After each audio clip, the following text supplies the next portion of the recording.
It is the voice of Indiana County, WCCS 101.1 FM and AM 1160. Going to try to get all fancy on you here. Let me press a couple of buttons. We're going to try to conference together our two guests for the Indiana County Veterans Providers Group.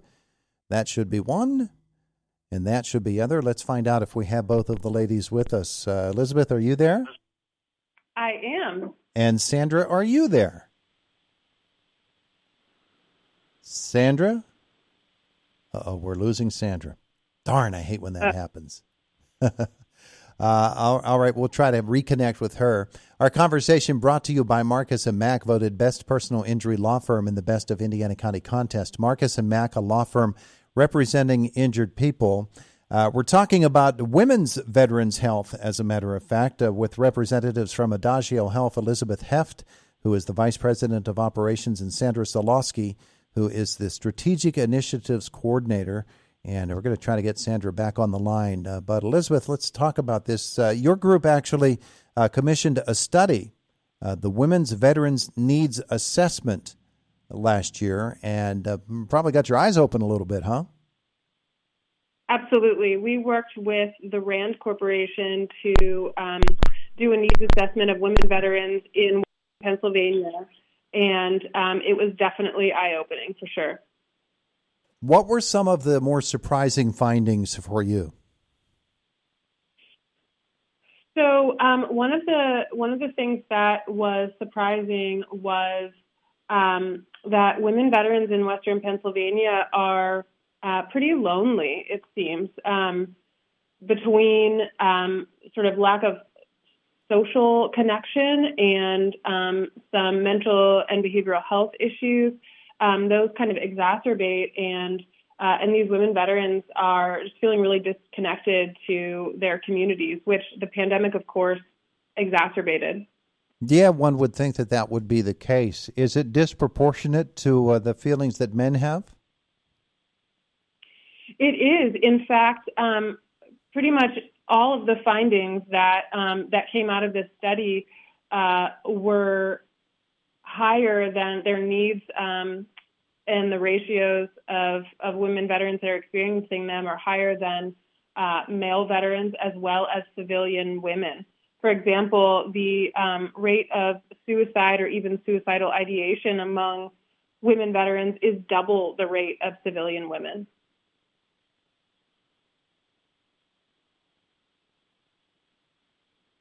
All right. I think that we might have Sandra back on the line with us here this morning. Let's find out if we can reconnect with her. Sandra, no, we are not going to be able to hook up with Sandra here at all because the line just isn't going to behave for us. So, Elizabeth, it's all you.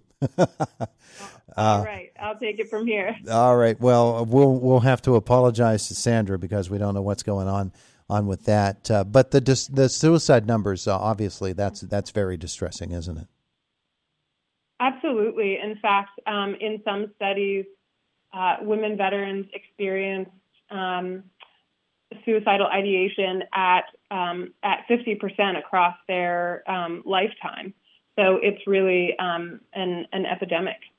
Is the U.S. military doing something about it, or is it something that they are working in partnership with organizations such as Adagio? How is it being approached?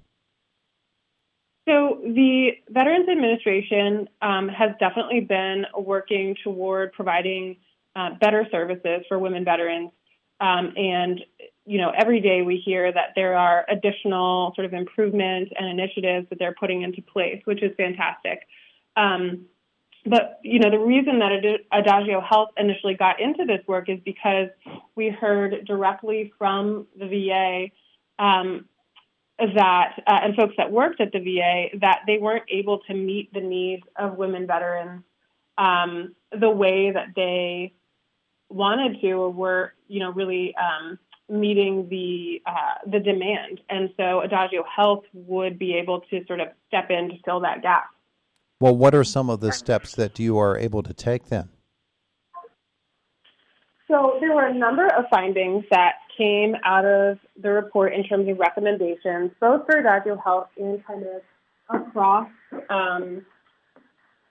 across providers to, either community groups or veteran serving organizations, really recognizing the interconnectedness of the issues and challenges that women veterans face, and making sure that you establish really strong partnerships with veteran serving organizations, and are just taking the time and effort to build trusting relationships, because women veterans, because they've experienced discrimination from the military or military sexual trauma or these various issues as a part of their military service, they have a hard time trusting the VA or other providers. And so it's really important to sort of build that trust right from the get-go.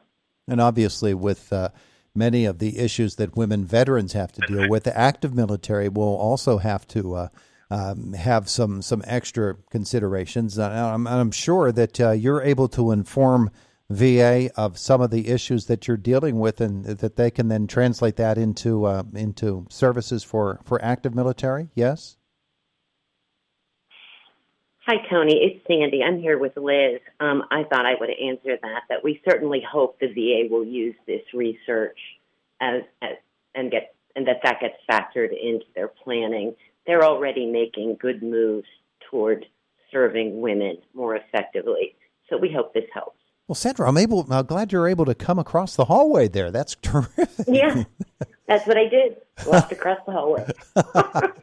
Well, that's great, because I did want to get you on to talk about this. This is a very important topic, and with the number of women who are increasingly joining the military, and the need for women in the military, getting up to snuff in terms of the services offered for them in support and in the ways in which military procedures are done. It's really, really important for the overall vitality of the organization, yes, but for the women themselves. Absolutely. The women are the highest growing group in numbers in the military, of course. Wow. So as it moves forward, Sandra, or rather Elizabeth, was talking about the fact that this stuff takes time. You're not going to solve this in a day or in a month or maybe even in a year.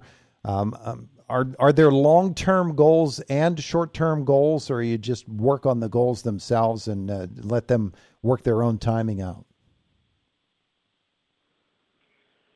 So, yes, we have long-term goals and short-term goals. Some of those short-term goals are providing veteran-specific care navigation, which we have our veteran care navigator right in Indiana, PA, at our Indiana Medical Office and WIC office, which is fabulous. She's been in place there for about a year. And we're also working on expanding our behavioral health services across Adagio Health Service area in Western Pennsylvania.